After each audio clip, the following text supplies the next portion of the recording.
Yeah. I think it's probably a general overview of the budget. It Not could as bad as it could have been. not as bad as it could have been. It's not great, No. but it could have been a lot. Yeah. Before the budget was touting of the tax of NIs going on to property income, NIs going on to limited liability partnerships. Again, I've not seen that on here, and it's nice. It is nice because quite a few of LLP clients were getting quite panicky. Yeah. And certainly quite a lot of the rental market, even though, it's 2% increase on your tax, but it could have been so much worse.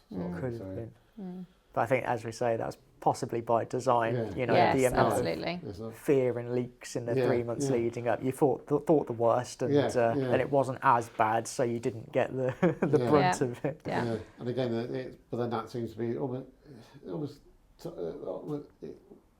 bit of a party of chaos, really, isn't it? Because they did get in trouble for quite a lot of leaks and stuff like that, and trying to... And last year. and last year as well. And then also touching on leaks as well, the ABR releasing it sort of 30, 40 minutes early, which I think that was a mishap rather than a leak, wasn't it? I don't think there was anything. It was definitely It'll be interesting to see what they come back with, but I think it was I think an error. It's nice to know that we actually had a copy of it as well before everyone else. That's and impressive. Sat there sort of reading it, thinking, that looks really interesting. You managed to get it before they pulled it again. That's Impressive. It is impressive. It does help having sort of been on various forums and stuff like that as well. They go, oh, I've got a copy of that. I thought, oh, brilliant. Right, well, have that. It did add to the, without being political about it, the whole circus of, even during the speeches yesterday, the cheering and jeering was like, it felt like you were at school to it. It felt like it primary didn't, school, didn't it, really? It's like, come on. It didn't have the brevity that you felt that it should have. Yeah. And that doesn't help either, does it? When you're looking at the whole context of the messages that are coming, and as we said, they were so diverse. So I heard somebody call it a sort of a smorgasbord of changes coming through. So it's going to take time for everybody to work through this, and I think that's one of the key things. Whilst we said not as bad as it could have been, it will take time for the impacts to trickle through for both the individuals but also the businesses as well. So this time next year we might just about have a handle on what the overall impact is. I mean, and then we'll be looking forward to the next one. Yeah, looking forward to the next one. I mean, April 2027 is the freezing of the student loans, the freezing of your allowance rates and everything like that. Again, and then the knocking stuff on to the increase of the dividend incomes coming in from 26-27 tax year, then the change to the tax on savings, tax on rental income is coming in from 27-28. It's just, yes, they're doing all this, but it just feels like they are constantly knocking it on, and they're all little tweaks and touches around the corner and stuff like that. It's just, I know they can't, I think the Liz Truss budget, which went horribly wrong, and that was very much a sledgehammer sort of budget, and they've scared themselves. I think that's what they're doing now. Is we'll do little bits around the edge instead of actually a whole overhaul. So, and they don't have to keep announcing the same bad news every year. They've kind of done it now for 3 years in advance. So next year they can say, "Oh no, it's fine." It oddly ties in with the next general election sort of thing, doesn't it? So we got not being cynical or anything. No, so definitely not. But and again, it seems we as a country we plan on almost like a 4 or 5 year economic scale, don't we? So we have 4 bad years, one, and then the last one just before they have to call a general election is a nice one. It's look, we've saved all this. Yeah, it still feels very short term, doesn't it? There's nothing there from a long term you can really hang your hat on and say, right, that's the strategy going forward. I guess that's the election side. It promotes sadly, yes. And somebody has to be very brave to change that, don't they? But actually, that's probably what the economy needs. Ideally, we need someone sort of grab the bull by the horns and say, right, we're doing this, and then you'll have a hell of a shock, and it'll be massive upheaval, but it's short shock done with, and then you can plan from there. You're not having to, you're not thinking, oh, what's coming next year, what's coming in 6 months to a year's time, sort of thing. So it's it's not ideal. Again, I'm just looking here at the freezing so the inheritance tax thresholds as well, which is then as property value goes up, because we're probably going to see a mass influx of property going onto the market in 26-27 tax year, in readiness for the rise of the tax rates in 27-28 tax year. Might bring the property market down a bit, but freezing the levels until 2030 for IHT or inheritance tax, that's then meaning there's going to be more property caught into those those brackets. Those brackets. Yeah. And again, bringing in the farmers as well into that, it's going to be, and business owners. Yeah, and business owners as well. Yep. Yeah, it is. It's. I can see why they've done it, because it's more revenue, but it's not ideal sort of thing. So there are the measures that could have been done, I feel, but again, it's all that tinkering sort of thing, economics. So. But again, we go back to why was the revenue raised? It's going into welfare, and it's going for this fiscal buffer, which is all good, but it's not actually going to move us forward much. No. Again, it just does not bring it into a budget for growth at all. And I think from a business perspective, what SMEs really need to think about now is absolutely looking at reviewing their fixed costs and their premises structure. So think about those rates. They also need to be modelling the various scenarios for them in this short term. So whether, hopefully longer than 12 months, but looking at the best case scenario, looking at the worst case scenario, as well as looking at the neutral scenario. So that needs to be done. Yes, the growth plans need to be there, because every business needs to continue to move forward, but be cautious about them. Think about how you're able to achieve your growth. Don't move yourself into something which actually is going to pull you back further down the line. So really think about is this growth that cautious growth rather than really aggressive expansion. And keep looking out for the detail, because as we said, there are how many consultations coming up, so stay alert for what's coming through. 2026 is going to be an absolute nightmare for consultations. It is. We're going to have lots of white papers, green papers, all the rest of it, aren't we? Yeah, it is. Even not looking at the Motability scheme as well. There's going to be a consultation on that. There's a consultation on the tobacco duty and universal credit and obviously the ISA allowance. There's so many consultations coming up. And again, we've only recently come out of one for the HMRC or Whitehall or the government taking over the licensing of accountancy firms. I know it probably means nothing to a lot of our clients, but it would mean possibly raising of fees substantially to cover the additional cost, because we're obviously licensed by the AAAT, and then if there was another licensing body that we'd have to report to, like the FCSA, to try and drive out the promoters of tax avoidance, it would then mean an additional cost to us. And whilst our licensing fees go up every single year, I can see the FCSA ones going up every single year, and it's not a cheap fee. I know that from and it's the same with all the regulatory bodies, isn't it? They are shifting everything to the lowest common denominator, which just increases the cost. And sadly, that is one of the growth areas out in the economy at the moment, is compliance and regulatory stuff, just making sure that you're doing stuff right. Doesn't actually produce anything, does it? No, that's the thing. I know that fortunately they've listened to us. The ICAEW, AAT, ATT, the government have listened to what all of our firms have said. Well, actually, you have very little or no idea how we run the business, how we look after, and advise our clients. Hence why these rogue traders are popping up left, right, and centre. And we, us as a firm, are our regulatory body look after us, and they inspect us. They make sure they test us. We have to do CPD to make sure we're up to date with the latest regulations. And we have a lot of skin in the game. And it's and that's because they know us. They know what we do. We've trained through them, and they can see what we've trained with. So bringing another, fortunately, touch wood, they're not bringing them in. So it does help us. Yeah, no. We have the FCA, don't we? Yeah, we do. Yeah, it is. It's crackers, and but again, it's the FCA looking over two separate sectors. And Absolutely. Well, how can you, if you had another sector, how can they be a specialist in that sector? How can they pick out, well, that doesn't look right? No, and you've seen that over the years as it's grown from the FSA through to the FCA, and as you say, adding all the different sectors and industries. Yes, the PRA as well with the banking side of things. So,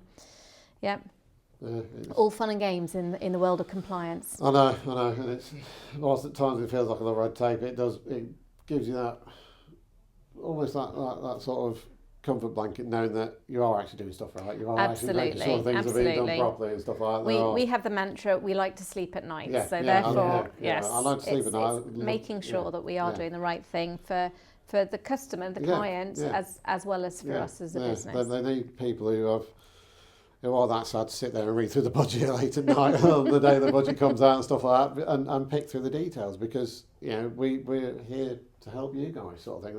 And likewise, you guys are there to help us and our clients as well. So it's trying to make sure that we are doing the best with what we've got, sort of thing. So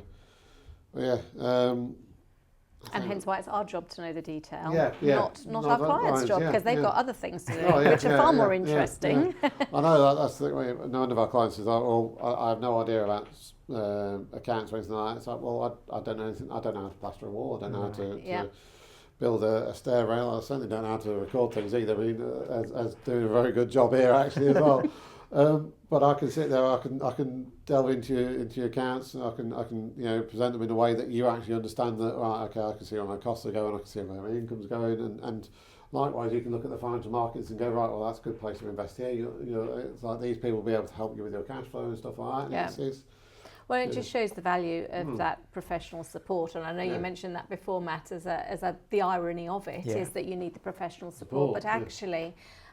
Looking at the market now, it is best to have that professional support, because it will enable our clients to find the right routes through to support their growth. So because no end of times we've seen people where I've had a bash at my self-assessment, and you just cringe, and you think, I dare say you had the same as well. I've invested myself, and you think, well, that's quite possibly the worst market you could have gone into. And I've got a loan from Tony, or Swiss Tony, and next thing you know, he's coming out to try and break knuckles and stuff like that. So it's like it's the equivalent of me saying, I've just tried wiring my house. It's horribly wrong. People are shocked when they find out you're a terrible electrician. So it's a terrible dad joke. I can hear my kids groaning at this one.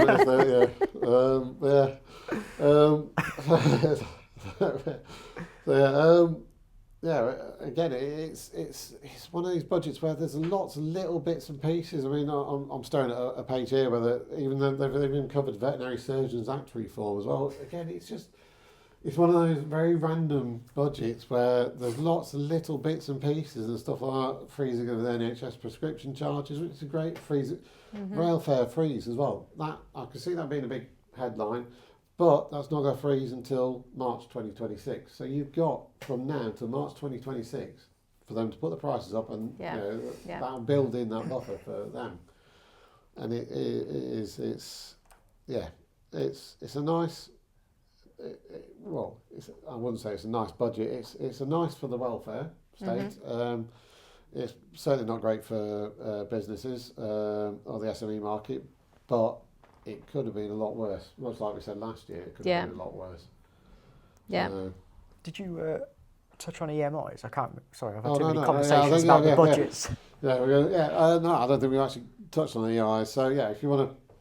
No, it was you. I just I know it was quite a hot topic. This too many conversations about the budget today, so I can't remember if we touched on it or not.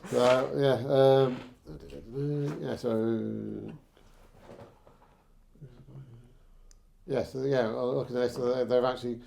So in my company eligibility expansion, 4.40. The government will increase the employee limit to 500, the gross assets test to 120 million, and the company's share option limit to 6 million from April 2026.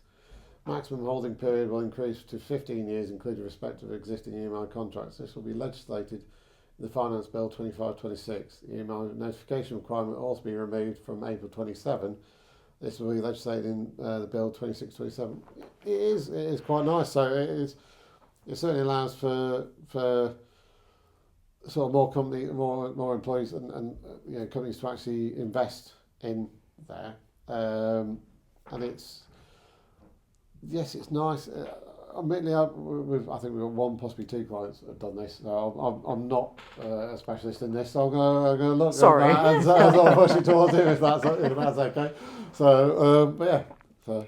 Well, no, it's sorry. It was just something that came up earlier, but I think it seems like it might be a positive in some regards. Yeah. It seemed like it might disincentivise in terms of some sorts of business exits and sales as well. So we'll have to see. I think again it's part of consultation, so we're going to have to see what comes out in the wash. It was I just didn't know if that was something on your list, because I just heard it a few times banded around earlier on today. So sorry. Yeah, it's all right. I think we all need to dive into the detail of that one a bit more. Yeah, and I think there's another one, wasn't there? With they were looking at how was it employee buyout options and stuff like that, weren't they? They're trying to remove some of the relief on that. So.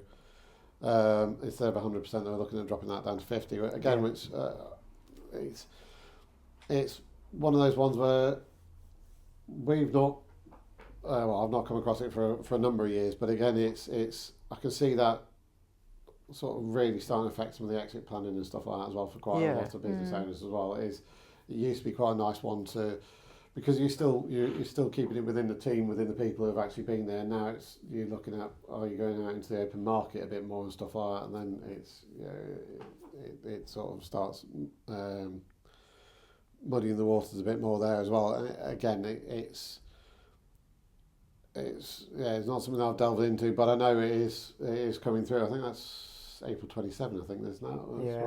I think bottom line is that if people are they're looking at selling their businesses or winding down, this is the time to kind of reach out to ask about different types of planning, because there are things that are going on that are either going to impact you immediately or over the next couple of years. So it's just another thing to watch out for that people are going to get caught with, because it's a crazy little thing that's come up out of nowhere. Yeah. So again, sort of back that up. If you are looking at exit planning, and if you're thinking the next 3 to 4 years, ideally you need to be having a chat with the guys at Tower House Wealth Management and sort of get those plans in place before the changes happen, because at least then we've got the idea is that it's set before the changes, or at least then you can budget and plan for it as well, so you're not sort of caught out or anything like that. So I think we've come to sort of the natural conclusion of just sort of general budget ramblings and moanings. But it's one of those budgets where it's much the muchness. It's not really anything massively headline grabbing. It's nothing that's earth shattering. But there's lots of little sort of tweaks and fiddles around the edge and on our economy that are likely to come in. There's going to be a lot of consultations as well coming up. So I dare say my inbox is going to be full with various different sort of white papers and stuff like that the government are asking us for sort of consultation on and stuff like that. I dare say you guys will be fed up with it as well after a while. But I'd like to say, obviously, take this chance to say thank you to the guys as well for your time as well. Thank you. Yeah, thanks for having us. It's been a pleasure as well. I know Sam couldn't be here with us at the moment because he's otherwise engaged. Number 5. Yes. Number 5. I stopped at 3. I can barely mentally cope with 3. So hats off to him and Lily. I struggle with 1. There's a lack of sleep that gets me. But thank you again to everyone as well, and to Ed behind the camera as well. So, thank you guys. So thank you. It's been a pleasure. Thank you. Cheers.